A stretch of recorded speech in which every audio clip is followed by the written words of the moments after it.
I work at a creepy tavern in rural Maine. Breaking the rules means death.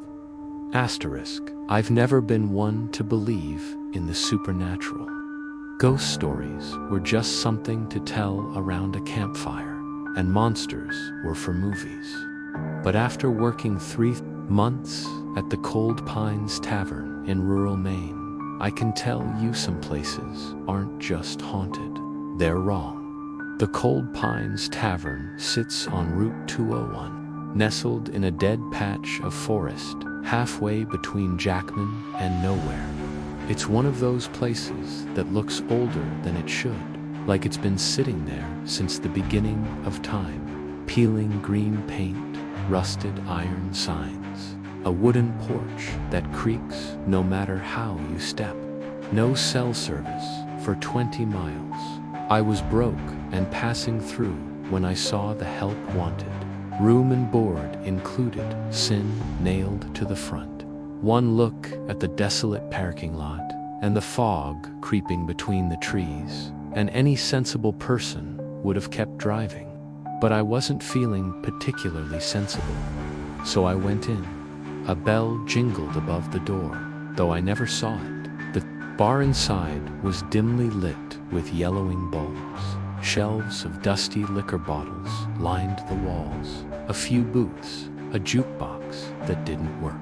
The only person inside was an old man behind the counter with leathery skin, gray sideburns, and eyes like wet glass marbles. "You here for the job?" he asked without looking up. I nodded. "Yeah, saw the sign." He grunted, reached under the counter, and pulled out a worn folder. Inside were 4 sheets of paper, hand-typed and stapled. Read this out loud. I thought it was a joke at first. The pages were titled, "Rules of Employment, Cold Pines Tavern." I cleared my throat and began, "Do not answer the payphone. It does not ring. If it does, it is not for you. If a man in a black coat sits at booth 5 and orders nothing, do not engage him. Serve him water. Do not speak. Never look out the back window after midnight. If you do not describe what you see, not even to yourself. If you hear scratching from inside the walls, it's best to ignore it. At closing time 2:13 a.m. sharp, sweep the floor in clockwise motion. Always end facing the front door. On the first Friday of every month, leave a raw steak outside the back exit before sunset. Do not ask why. If a child comes in alone, lock yourself in the stockroom and cover your ears. Do not open the door until dawn. Should you find an extra mirror behind the bar, do not touch it. Do not acknowledge it. Look away. It will go away. In the event that someone knocks exactly 17 times on the front door, do not open it. Not even if they beg. Trust the dog. He knows more than you. I chuckled nervously by the end. You serious? The old man looked at me for the first time. His eyes didn't blink. Break the rules, and you'll find out. The first night he stayed. Of course I did. The pay wasn't bad. I got a small room upstairs, and all the meals I could eat. My first night, I was behind the bar when I noticed something strange. The payphone in the corner started to ring. It wasn't connected to anything. The cord had been severed long ago, just hanging limp against the wall. But it rang shrill, insistent. I froze. Rule 1. The bartender, whose name I later learned was Carl, just shook his head. Let it ring, he muttered. It rang 13 times before. It stopped. That should have been enough to make me pack. But I didn't.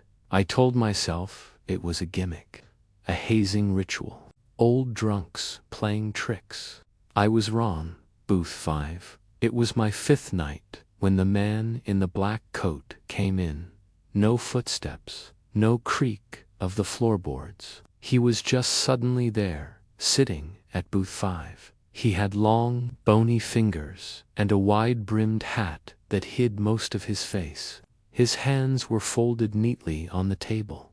I felt a chill crawl up my spine. No one else seemed to notice him. Carl elbowed me hard in the ribs and hissed water. Now I nodded, grabbed a glass, filled it with tap water, and placed it gently in front of the man. I didn't speak, didn't look at his face. His fingers moved, just barely. I think it was a nod. He didn't drink the water. He never did. He stayed there for 2 hours, unmoving. Then he was gone. I don't remember him leaving. I looked away for a second, and the booth was empty. Water untouched. Carl later told me, he comes every full moon. Just let him be, don't ask. The back window, I made my first real mistake. On the second week, it was a slow night, and I was closing up. 2:05 a.m. The place was dead quiet, except for the ice machine humming in the kitchen. Then I heard whispering, not voices. Not really. More like thoughts that weren't mine. They came from the back window. It was past midnight. Rule 3. I shouldn't have looked, but curiosity does things to the mind. I peeled back the curtain just a little. Outside, the woods were black. The trees were wrong-twisting inwards, like they were bowing to something in the center of the clearing. The ground pulsed, like it was breathing, and in the middle stood a tall figure. It didn't move, but it knew I was watching. I swear it turned, slowly, and I saw its face soar, what should have been a face. It was empty. Skin stretched where eyes and mouth should be. I fell backward, slammed the curtain shut, and curled up on the floor. For the next few hours, I couldn't speak. My voice just stopped working. It came back by morning, but I've never told anyone what I saw. Because Rule 3 was clear. Do not describe what you see. The steak offering, I had forgotten about Rule 6 till the first Friday of the month. Carl burst into my room just before sunset. Did you put it out? What, the steak?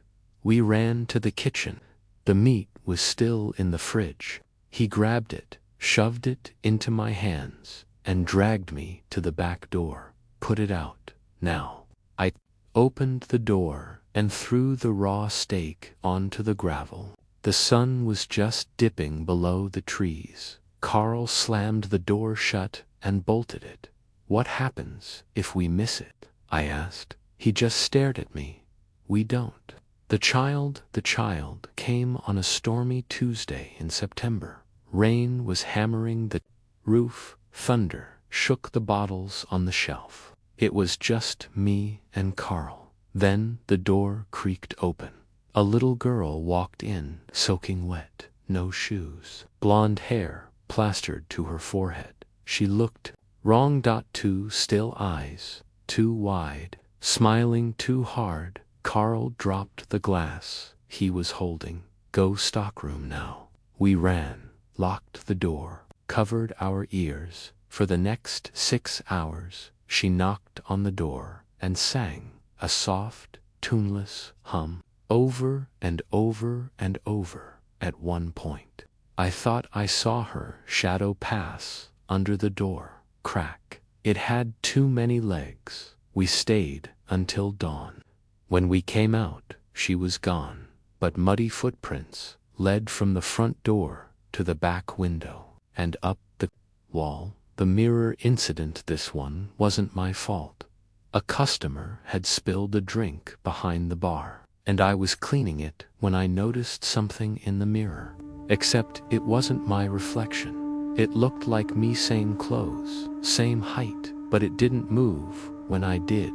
It just stared back, smiling slightly. I turned around. Nothing. Looked back. Still there. I screamed. Carl rushed over, took one look, and immediately covered the mirror with a cloth. Don't ever look into a mirror here, he muttered. He didn't explain. I didn't ask. But I swear, even with the cloth over it, I could feel that other version of me watching, smiling, waiting. Rule 10. One day, a dog showed up at the back door, big, black furred, with pale yellow eyes. Looked like part husky, part wolf. He just stood there, wagging his tail. Carl let him in, without hesitation. "This is Jasper," he said. "He'll keep you alive." I thought he was joking, till Jasper saved my life. One night, I was sweeping at closing time. I forgot Rule 5 and started counterclockwise. The air went cold. All the lights flickered out. Something started crawling. Out of the floor, it had too many joints. Its mouth split open sideways. It whispered my name. Then Jasper lunged, bit it hard.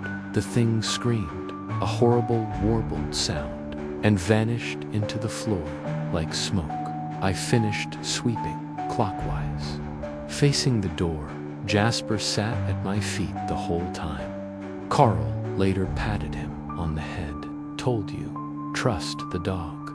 The final knock-it was just after Halloween when the knocking came. 17 precise knocks, I counted. Carl froze, his face drained of color. "Go to your room," he whispered. "Don't look, don't listen." But I couldn't help it. I peeked through the curtain upstairs. There was a woman at the door, crying, begging. Her face was pressed to the glass, blood on her hands. "Please," she sobbed. "Please, he's going to kill me." I almost went down, almost opened the door. Then I saw her smile. Just for a second, a wide, sharp grin that split her face in half. I backed away. Carl never mentioned it, neither did I, but the door had claw marks the next day. The ending, eventually, Carl told me he'd been working there for 47 years. "Why don't you leave?" I asked. He looked at me, tired. "Somebody's gotta follow the rules." I asked, "What happens if you quit?" He didn't answer. The next week, Carl didn't show up. I found his boots by the back door, still warm, but no sign of him, just a note on the bar. "It's your turn now. Don't forget the steak." Now it's been 3 months. I follow the rules. I don't answer the phone. I give the man his water. I sweep clockwise. I leave the steak. I trust. The dog, I don't look out the window. But some nights, I hear the payphone ringing. And sometimes, I want to answer it just to see what would happen. Because the worst part about working at the Cold Pines Tavern isn't the monsters or the rules. It's the knowing that someday I'm going to break one. And when I do, I won't get a second chance.